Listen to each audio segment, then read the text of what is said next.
Salut tout le monde, El Famoso épisode sur les masternodes est enfin là. J'ai décidé de faire 2 épisodes. Cet épisode essayera de vous faire comprendre comment configurer un masternode dans sa globalité, car c'est impossible de faire un tuto universel, il y aura toujours une ligne de code qui va changer d'une crypto à une autre.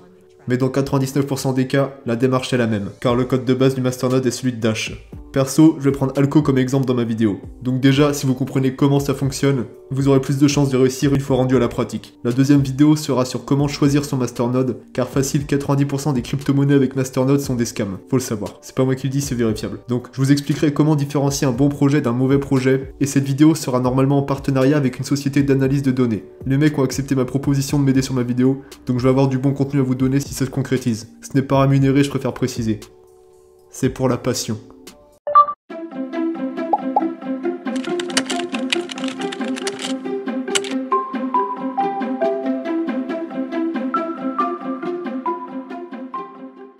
Ok les khey, la première étape ça va être d'acheter la crypto-monnaie que vous voulez, puis de télécharger le wallet officiel sur le site de la crypto-monnaie en question. Ensuite vous allez lancer le wallet et attendre qu'il synchronise la blockchain. Ça peut prendre du temps si la crypto-monnaie est assez ancienne. Perso pour Alco j'ai laissé mon ordi tourner une nuit entière. Si jamais vous avez des erreurs de synchronisation, il faut ajouter manuellement dans le fichier de config de votre wallet les adresses IP des nodes. Flemme de vous expliquer, mais au moins vous saurez quoi taper sur Google si vous avez ce problème. Pour faire simple, c'est comme si tu téléchargeais un fichier torrent mais qu'il ne trouvait pas de seeders, donc tu ajoutes manuellement les adresses IP des seeders. Ensuite, je vous conseille de chiffrer votre wallet et de créer un backup. Le chiffrage c'est en option mais le backup, faites-le avant d'envoyer l'argent sur le wallet. La suite, tu l'as compris, c'est envoyer l'argent sur le wallet, donc pour Alco il en faut au moins 10 000. Perso, j'en avais envoyé 10 026 histoire d'être large pour pouvoir couvrir les frais de transaction. Ensuite, on va ouvrir la debug console. Va falloir générer une clé qui sera unique à chaque masternode. Donc si vous voulez plusieurs masternodes, faut générer plusieurs clés. On va taper masternode genkey et la mettre de côté. Maintenant, on va créer une adresse spécifique à notre masternode. Vous pouvez l'appeler comme vous voulez. Perso, j'ai utilisé mn1 pour masternode 1. Donc on écrit get account address mn1. Ensuite, vous copiez l'adresse, faudra envoyer le collatéral dessus. Le collatéral, c'est comme ça qu'on appelle les 10 000 alcos nécessaires. Si jamais vous oubliez votre adresse, vous pouvez la retrouver dans ce menu. Il y a une liste de vos adresses de réception avec leur nom qui est modifiable. Maintenant, vous envoyez vos 10 000 alcos sur cette adresse. Le mieux, c'est de faire comme moi, de faire une première transaction de l'échange sur votre wallet, puis de créer l'adresse spécifique et faire une transaction interne à votre wallet.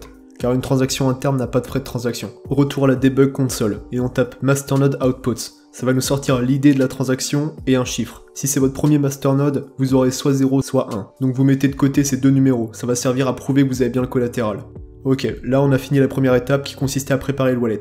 Maintenant, on va passer au serveur VPS. Pour fonctionner, un masternode a besoin d'être connecté à la blockchain 24 h sur 24. On va pas laisser allumer notre PC, c'est trop coûteux et risqué. Car si votre connexion internet a un problème ou une coupure de courant, vous ne recevrez plus de récompense le temps de se resynchroniser. On va utiliser des serveurs VPS en ligne. J'en ai utilisé plusieurs et le meilleur que j'ai pu tester jusqu'à maintenant c'est Vultr. J'ai mis le lien dans la description, c'est un lien d'affiliation. De mémoire, si vous l'utilisez, on gagne tous les deux l'équivalent d'une semaine gratuite de serveur. Enfin, c'était le cas en début d'année.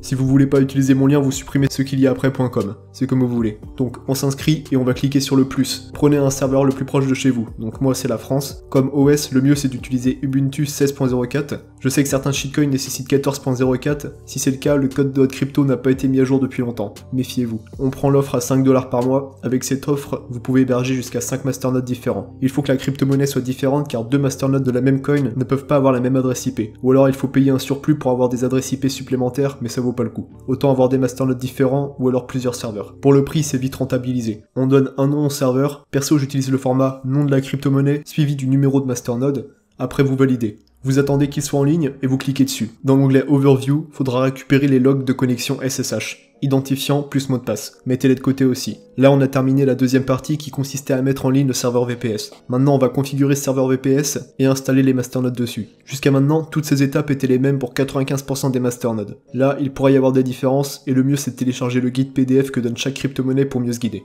Pour commencer, on va devoir se connecter à notre serveur. Sur Mac, c'est très simple. On ouvre le terminal et on écrit SSH root l'adresse IP du serveur VPS.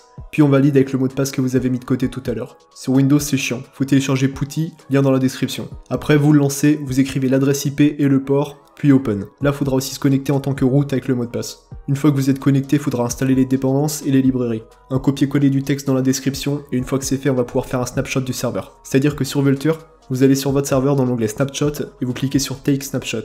La prochaine fois que vous achèterez un serveur, vous aurez un backup déjà configuré. Pas besoin de refaire ces étapes. Maintenant, on va installer le daemon, ce qui va nous permettre de contrôler le masternode à distance depuis notre wallet. Copier-coller dans la description, ensuite on lance le daemon avec cette commande. Une fois que vous l'aurez lancé, il va vous créer des fichiers et on va les modifier. Vous tapez cette commande pour ouvrir le fichier de configuration. Là, on va choisir un nom d'utilisateur et un mot de passe pour la connexion RPC. Vérifiez bien que listen, server et daemon sont bien à 1. Même chose pour masternode. Ensuite, dans external IP, bond et masternode adr, on met l'adresse IP du VPS. Et dans masternode priv key, vous allez mettre la clé qu'on a générée tout au début. Maintenant, vous pouvez fermer, il vous proposera de sauvegarder en appuyant sur Y. Là, on en a fini avec le serveur VPS, mais le fermez pas, faudra faire une dernière ligne de commande. Retour sur votre wallet local, on va ouvrir le fichier de configuration locale. Le chemin se trouve dans la description pour Mac et Windows. Faudra faire attention, en général il y a deux fichiers .conf, un qui porte le nom de la crypto-monnaie et l'autre qui s'appelle masternode.conf. On va commencer par celui qui porte le nom de la crypto-monnaie.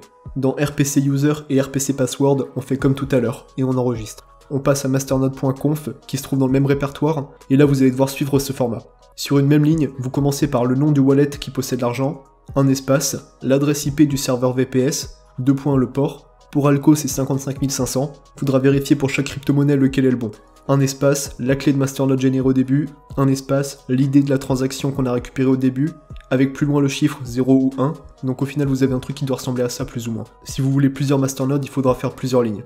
Vous sauvegardez et vous redémarrez le wallet. Vérifiez rapidement que votre transaction a au moins 15 confirmations sur l'explorateur de blockchain. Mais normalement, le temps de faire toutes les manips, on a eu le temps d'avoir assez de confirmations. Retour sur le serveur VPS. Pour taper la dernière ligne de commande, on relance le daemon, copier-coller et vous devriez voir server starting. Si ce n'est pas le cas, vérifiez bien vos fichiers de configuration et que vous avez bien redémarré le wallet local.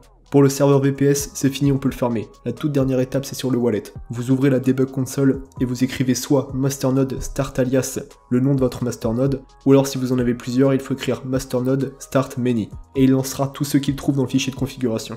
Voilà, votre serveur est maintenant en ligne. Faudra attendre plusieurs jours avant de recevoir votre première récompense. Pour Alco, c'est 6 jours. Puis, les rewards arriveront tous les 2 jours. Ils arrivent automatiquement sur votre wallet local. Y a rien à faire pour les recevoir. Une fois qu'on a l'habitude, ça se fait assez rapidement la manip. Dans 2 semaines, je vous ferai un épisode pour vous aider à choisir votre masternode. Et sinon, on se retrouve dimanche prochain pour le Shitcoin Show numéro 13. C'était Decrypt. Bye.